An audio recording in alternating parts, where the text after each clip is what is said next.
며칠 전에 한 젊은 부인이 저를 찾아왔습니다. 그 남편이 시국 사건에 연루되어 구속되어 있어서 재판부에 탄원서를 받으러 온 것이었어요.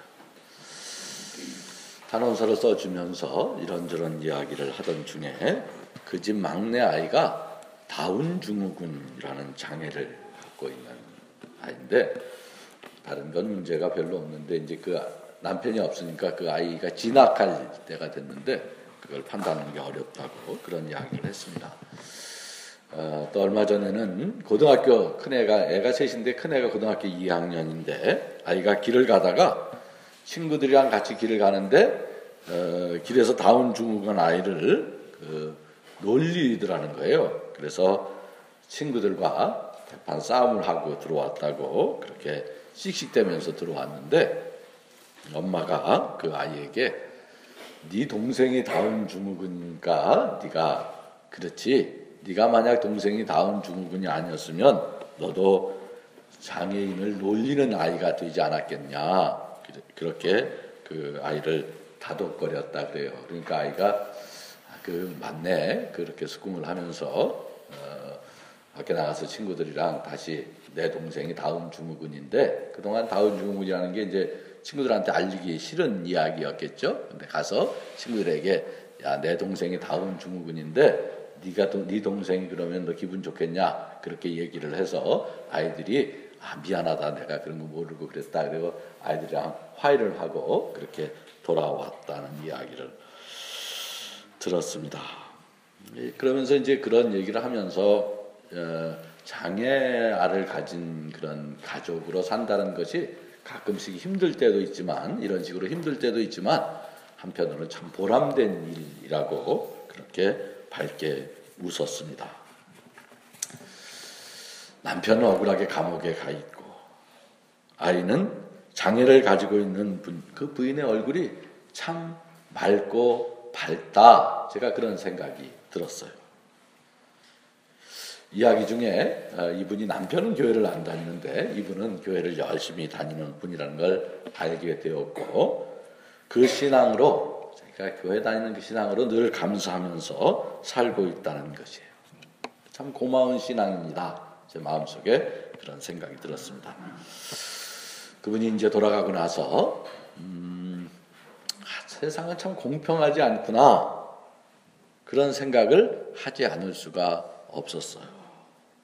누구는 정말 세상에 특별한 노력도 하지 않는 것 같은데 세상에 복이란 복은 혼자 다 차지할 것 같은 그런 사람이 있는가 하면, 또 어떤 사람은 정말 억울하게 고통을 당하면서 살고 있는 것을 우리가 많이 보지 않습니까? 이럴 때 우리 누구 원망합니까? 이럴 때 누구 원망해야 돼요? 하나님 원망해야 돼. 하나님. 세상을 주고, 오늘 찬송가 뭐예요? 세상 모든 게 하나님 거라는데 하나님 세상이 이렇게 불공평하게 놔둘 수 있어요?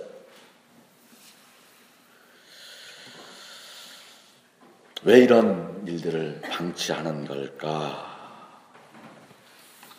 골고루 모두에게 복 50%, 화 50% 이렇게 다 나눠줘서 복도 한 사람, 모든 사람은 복도 50% 갖고 화도 50% 갖고 그렇게 잘 살면 좋을 텐데, 그러면 뭐 복을 받을 때는 또 기뻐하고 화 받을 때는 다른 사람의 아픔도 이해하고 다 그렇게 좋은 세상이 될 텐데, 그런데 세상 돌아가는 모양은 그렇지가 않아요. 오늘 바울이 증언하는 삶도 그런 삶입니다. 오늘 말씀은 바울이 복음을 전하면서 얼마나 많은 시련을 당했는가 하는 그것을 말하는 대목인데, 8절은 이렇게 시작을 해요. 형제 자매 여러분, 우리가 아시아에서 당한 환난을 여러분이 알기를 바랍니다. 그 환난이 얼마나 심한 것인지 거의 죽을 지경에 이르렀다고 그렇게 말하고 있지 않습니까? 우리는 힘에 겹게 너무 짓눌려서 마침내 살 희망마저 잃을 지경에 이르렀습니다. 얼마나 힘들었으면 이런 표현을 사용했을까? 거의 죽을 지경, 살 희망 이제 끊어버렸다. 이제 이러다가 죽는구나. 이렇게 당하다가 죽는구나. 오늘 본문에는 자세히 나와 있지 않지만 고린도후서 11장에 보면 그 내용이 비교적 상세하게 기록되어 있어요. 이런 고통을 당했어요. 나는 수고도 더 많이 하고 감옥살이도 더 많이 하고 매도 더 많이 맞고 여러 번 죽을 뻔하였습니다. 유대 사람에게서 마흔에서 하나를 뺀 매를 맞은 것이 5번이요, 채찍으로 맞은 것이 3번이요, 돌로 맞은 것이 1번이요, 파산을 당한 것이 3번이요, 밤새 꼬박 하루를 망망한 바다를 떠다녔습니다. 수고와 고역에 시달리고 여러 번 밤을 지새우고 줄이고 목마르고 여러 번 굶고 추위에 떨고 헐벗었습니다.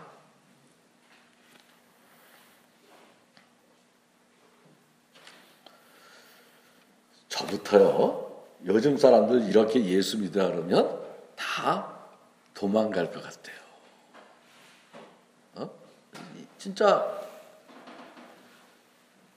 나 예수 안 믿을래요. 나 복음 전도 안 할래요. 나 그런 거 안 할래. 그러지 않을까?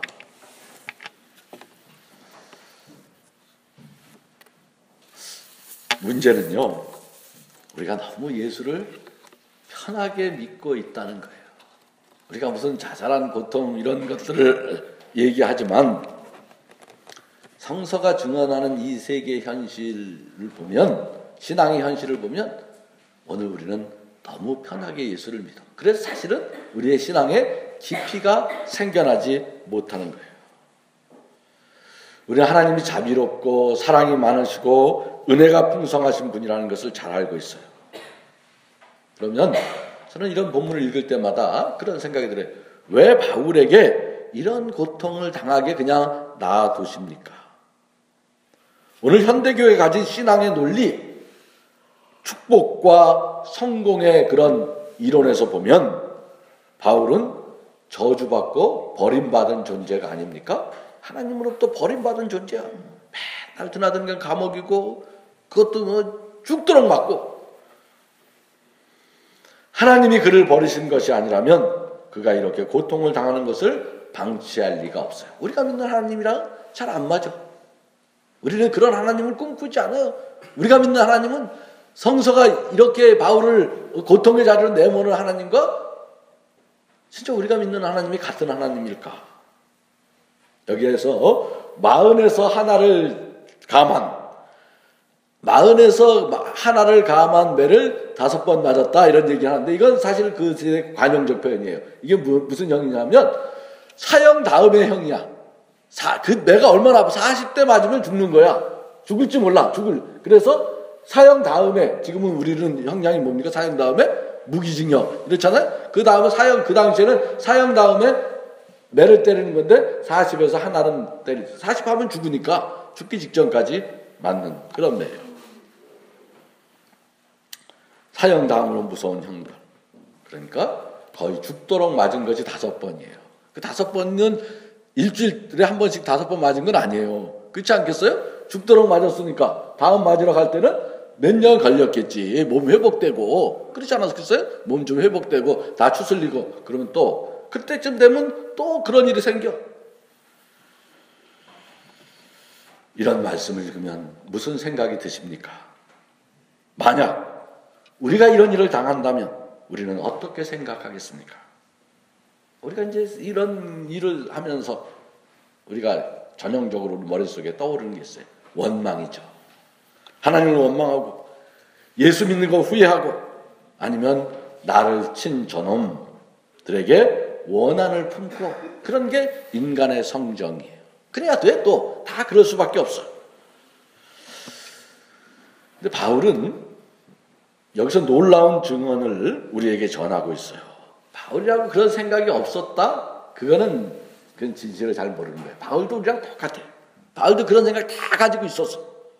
억울하고 원통한 마음이 없었을까? 원망, 저주, 분노 그런 거 할 줄 몰라서가 아니에요. 바울도 그런 건 잘 알고 있어요. 사람이란 누구나 그렇게 되어 있듯이 바울도 그런 감정이 없었을 수가 없어요. 그런데 바울은 거기에 대해서 한마디도 하지 않아요. 왜 그랬을까? 왜 그랬을까? 우리가 이런 걸 신앙의 진실로 알아야 돼. 그게 진짜 나쁜 놈들 아니에요. 그 못된 것들 아니야? 근데 바울은 거기에 매달리는 그런 감정적인 일들에 매달리기에는 그거보다 더 급하게 전해야 할 일, 더 본질적이고 꼭 전해야 하는 무엇이 있었다는 것이에요. 9절에서 바울이 전하는 그 고백하는 것은 참으로 무서운 신앙의 진실을 담고 있는 말씀이에요. 우리가 이런 걸 뛰어넘기 때문에 우리가 예수를 믿는다 하면서도 신앙의 본질적 삶에 잘 못 들어가는 거예요. 9절 한번 같이 읽어볼까요? 자, 우리 9절 한번 같이 읽어보세요. 9절. 우리는 이미 죽음을 선고받은 몸이라고 느꼈습니다. 그렇게 된 것은 우리 자신을 의지하지 않고 죽은 사람을 살리시는 하나님을 의지하게 하기 위함이었습니다. 이게 무슨 말입니까? 왜 바울이 이런 얘기를 할까? 그 죽음 같은 고통 속에서 진짜 하나님이 숨겨져 있었다는 것이에요. 그가 그 죽음 같은 고통을 들면서 인간의 성정이 가지고 있는 모든 분노와 원망과 그런 거 다 있었지만 그것을 뛰어넘는 하나님의 어떤 사건을 경험했기 때문에 그래요. 그게 뭐예요? 그게 뭡니까? 이 고통의 뜻, 자신을 의지하지 않고 하나님을 의지하게 하기 위함이라는 것이에요. 바울이 고린도 후서에서 비교적 자세하게 자신의 고통당하는 것을 말하는 이유는 무엇입니까? 자신의 억울함을 보상받기 위해서 그런 거 아니에요. 자신의 영적 신앙담을 전하기 위해서도 아니에요. 바울은 이 경험을 통해서 신앙의 본질을 전하고 싶어 하는 거예요. 우리가 이제 종종 이 말씀을 읽으면서 넘어지고 유혹에 걸려 넘어지는 것은 이걸 자꾸 영의 이야기로 읽는 거예요.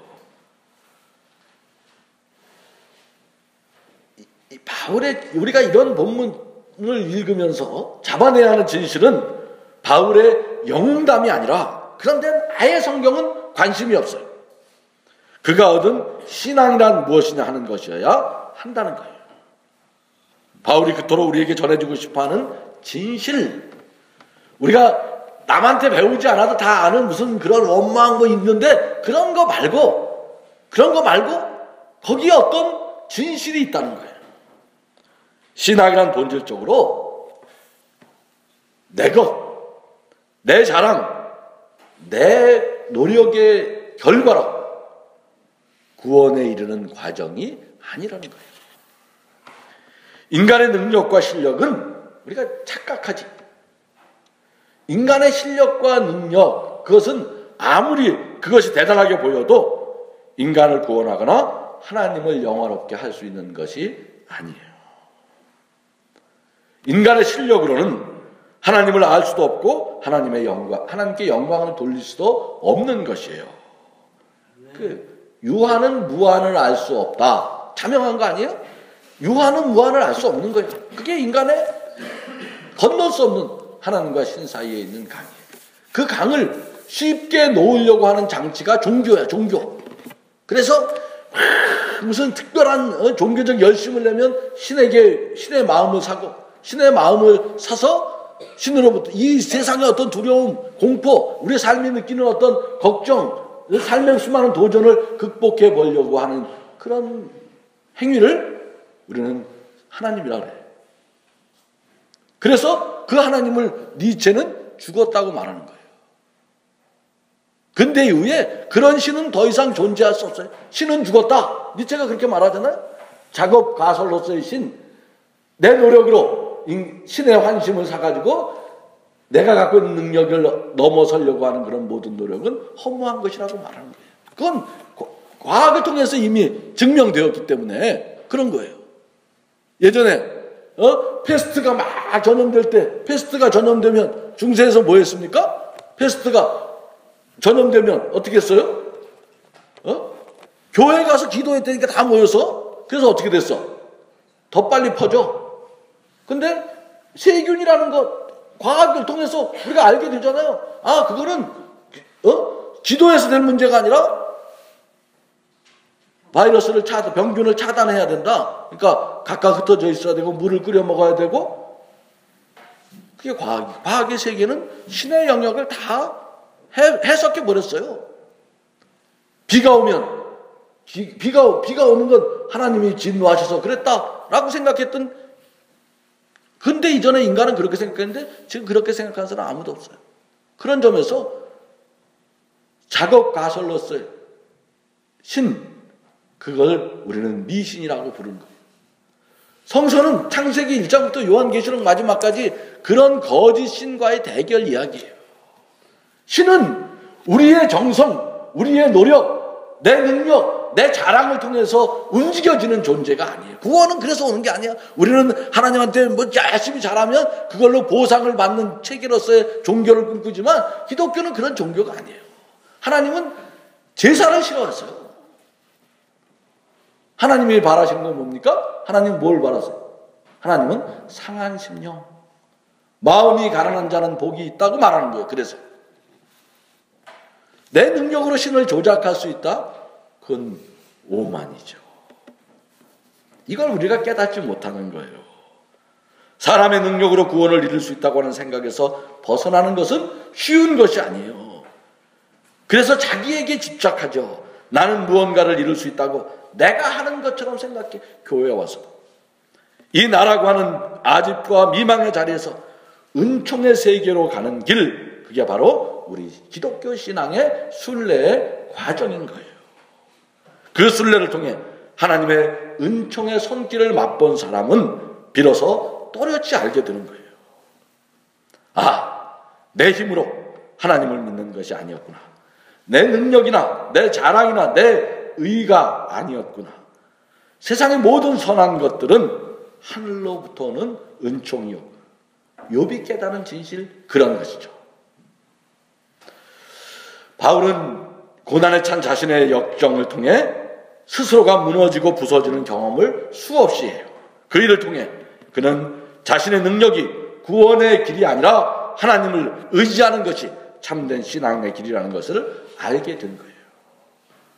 세상에 이보다 더 귀한 깨달음은 없는 거죠. 그래서 바울은 여러 말을 해. 이제 내가 사는 것이 아니라 내 안에 그리스도가 산다고 하기도 하고, 나는 세상 모든 일에 자족하는 법을 배웠나라고 하기도 하고, 내게 능력 주시는 자 안에서 나는 이 모든 것을 할 수 있다라는 말을 하기도 해요. 그게 상황이 조금씩 달라서 다른 표현이지만 한 가지로 말하면 나는 아무것도 아니라는 거예요.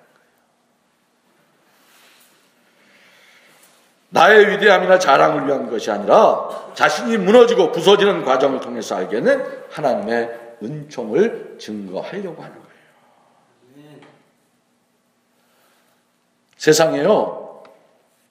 세상의 모든 거는요, 다 끝이 있어요. 여러분, 영원하고 무한할 것 같지만 다 끝이 있어요. 세상에서 제일 큰 바다가 뭡니까? 태평양 바다. 그것도 아시아에서 아메리카라고 하는 끝이 있어. 배 타고 가면 오래 걸려도 끝이 있어. 에베레스트 산 높잖아요. 밑에서 보면. 그래도 그 끝이야. 기껏 해봤자 몇 미터입니까? 8,000m. 오래 산다. 제일 오래 산 사람 무두셀라 600년 살았어요. 600년 그 찰나야 찰나. 지나고 보면. 근데 끝이 없는 게 하나 있어요. 절대 끝이 없는 게. 그게 뭡니까? 인간의 탐욕이에요. 인간의 욕심은 절대 끝이 없는 거예요. 얼마 전 뉴스에서 여러분 보지 않았습니까? 250억 로또 복권에 당첨된 분이 5년 만에 그 돈 다 탕진하고 사기치다가 감옥에 갔어요. 꽁돈 250억 생기면 얼마나 행복하게 잘 살 수 있겠습니까? 그런데 그렇지 않아요. 이게 남의 이야기겠어요? 이게 남의 이야기일까? 아니, 누구나 그럴 수 있는 거예요. 그게 인간의 모순이고 죄성이에요. 꽁돈 250억 생기면 얼마나 신날까? 250억. 그런데 그게 그분에게 죽을 길이었어요. 죽을 길. 이게 이 한 사람의 이야기가 아니에요. 사실은 미국에서 연구했어. 이런 것도 연구하는 사람도 있어. 그 사람 진짜 훌륭한 사람이야. 이런 걸 연구해서. 그래서 복권 당첨된 사람 삶을 다 추적해갖고 수천 명을 연구했는데 97%가 복권 당첨돼갖고 다 불행해졌어요. 100명 중에 97명. 진짜 비참하게 됐어요. 그래도 좋으니까 한번 당첨됐으면 좋겠다. 그게 내 마음이야. 어? 비참이건 뭐, 뭐건 한번 250억 한번 구자에 찍힌 것만 해도 나는 감옥 10번이라도 가겠다. 그런 분도 있어. 크게 웃은 사람이 그 생각했어요. 사람의 능력이라는 게요, 결코 구원에 이르게 하는 것이 아닌 거예요. 바울은 그 현실, 죄와 모순의 인간 현실 속에서 복음의 일꾼으로 부름받고 수많은 좌절과 고통을 겪어요. 그리고 사실은 바울은 우리가 자꾸 바울을 오해해서요, 바울은 뭐 기독교를 개인화시키고 내면 그런 게 아니에요. 바울은 그 시대와 그 자기가 부딪힌 그 현실 속에서 진짜 새로운 세상을 꿈꿨던 사람이에요. 그리고 그 과정을 통해 한 가지 분명히 이 죄와 모순, 이 불의와 거짓 막 엉켜있는 이 현실 속에 분명히 전하고 싶은 메시지를 깨닫는 거죠. 그건 바로 인간의 실력과 인간의 뜻으로 구원에 이르는 것이 아니라 구원은 하나님의 은총으로만 가능하다는 거예요. 우리가 그 은총을 받은 사람들. 그래서 그는 자신의 고통을 원망으로 덧칠하지 않아요. 원망할 만하지. 내 뜻의 관철, 내 생각의 성취가 중요한 것이 아니라 하나님을 의지하는 것, 그 길만이 구원에 이르는 길임을 그 고난의 과정을 통해서 깨달은 자의 고백을 우리가 듣는 거예요. 신앙은 여기서부터 시작하는 것이에요. 이 기초를 확실히 하지 않으면 우리의 삶은 늘 세상의 모순과 죄성으로부터 자유할 수가 없습니다. 다시 말합니다만 우리는 바울의 이야기를 신앙의 영웅담으로 들어서는 안 돼요. 그렇게 읽으면 우리는 성경의 메시지를 다 놓치게 돼요. 그건 영웅의 이야기가 아니라 세계의 모순을 극복하기 위해서 처절히 몸부림쳤던 한 진솔한 인간이 겪은 그런 인간 고통의 진술이며 고백이에요. 구원은 나로부터 아니고 하나님으로부터는 은총의 선물이다. 내가 깨지고 부서지는 과정 없이 나는 결코 하나님을 만날 수 없었습니다. 그래서 고난도 은총의 손길이었습니다. 거기 원망의 자리에서 감사가 터져 나오는 것입니다. 이제 11월이 되었습니다. 한 해를 정리하고 감사의 제목들을 찾아보는 시간이 다음 주는 추수감사절이에요. 나의 나된 것은 무엇 때문인가? 내가 이룬 성취나 업적이 내가 아니야. 그렇게 착각한다니까. 나라는 존재는 하나님과의 관계에서만 그분의 자녀로서의 고유독특한 절대적 위치를 가진 존재예요. 하나님이 우리를 자녀로 삼으셨다는데 내 가치에 본질이 있는 것이에요. 다른 걸로 있는 게 아니야. 여러분, 우리 가정이 어렵고 힘들 때 우리 자식 하나 팔아서 해결하자, 그런 부모가 있습니까? 저는 한 5억쯤 나간다는데 어떻게 해결해 볼까? 그런 항목은 없는 거지. 세상에도 없어, 그런 항목은. 그건 호환 가능하지 않은 절대 아닙니까? 하나님은 우리를 한 사람 한 사람 그렇게 다 여기시는 거예요. 그래서 공중 나는 새를 보라, 들에 핀 백합화를 봐라. 하나님 우리를 그 들꽃보다, 그 새보다 더 귀하게 여기시지 않느냐? 우리 한 사람 한 사람에게 세상의 평가와는 다른 귀함으로 우리를 선택하시는 거예요. 잘났다, 못났다, 성공했다, 실패했다, 높다, 낮다, 그런 것이 하나님에게 무슨 의미가 있겠습니까? 그게 하나님이 우리를 더 높게 보거나 우리를 더 낮추보는 근거가 아니겠지요. 중요한 것은 우리가 하나님과 어떤 관계에 있느냐는 거예요. 나 자신을 의지하느냐, 하나님을 의지하느냐. 하나님 없이 천만금 있어봤자 그게 죽을 길이 되는 거예요. 바울에게 매맞고 옥에 갇히고 배고프고 잠 못 자는 일은 하나님 안에서 누리는 깨달음의 과정이었어요. 그런 과정을 통해 더 중요한 것, 세상이 주지 못하는 하나님과의 살아있는 관계가 생겼기에 그 모든 고통은 그에게 멸망의 재료가 아니라 감사였던 거예요. 그래서 그에게 고통은, 자신이 겪은 고통은 세상을 고치고 인간을 구원하는 역사를 이루어내는 통로였어요. 자신을 하나님 앞에서 바르게 세우는 훈련의 기회였던 거예요. 그래서 그는 그 고난을 오히려 기쁨으로 여겨내는 것이죠. 하나님은 우리가 이런 자리에 들기를 원하십니다. 거기 구원과 생명이 있기 때문에 그런 거예요. 세상은 절대로 생명을 만들 수가 없어요. 9절 한번 다시 보십시오. 그렇게 된 것은 우리 자신을 의지하지 않고 죽은 사람을 살리는 하나님을 의지하게 하기 위함이라고 그렇게 적혀 있지 않습니까? 죽은 자를 살리시는 분, 생명을 만드시는 분은 하나님 한 분뿐이에요. 이것 없이 우리가 무언가 내 자랑과 의를 가지고 세상을 잘 만들어 보겠다고 하는 것, 그게 다 미망입니다. 하나님의 절대적 은총 아래 들어가는 우리가 되기를 바랍니다. 그 은총 아래서 보니 내 자랑, 내 의, 내 실력이 별거 아니야. 내가 잘난 줄 알았는데 바울의 표현대로 하면 나는 죄인의 괴수였구나. 똑같이 그것만이 중요한 게 아니야. 그 은총의 자리에서 보면 내 자랑, 내가 이룩한 그게 별거 아닌 것을 우리가 깨닫과 동시에 내가 부러워하는 너의 것, 그것도 별거 아니라는 것을 깨닫게 될 것입니다. 내가 갖지 못해서 그것도 은총의 눈으로 보면 별거 아닌 거예요. 진짜 소중한 건 뭐예요? 진짜 소중한 건 나야, 나. 잘났건 못났건, 넘어졌건, 죄졌건, 실패했건, 세상은 나를 쓰레기처럼 여긴다 할지라도 하나님은 그렇게 보지 않는다는 거예요.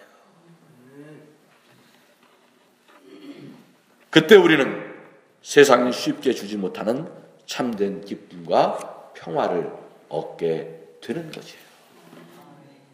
여러분, 예수 믿어서 다 할 수 있어요. 네, 이 평화만은, 하늘이 주는 이 평화만은 절대 뺏기지 않는 우리 모두가 되기를 바랍니다.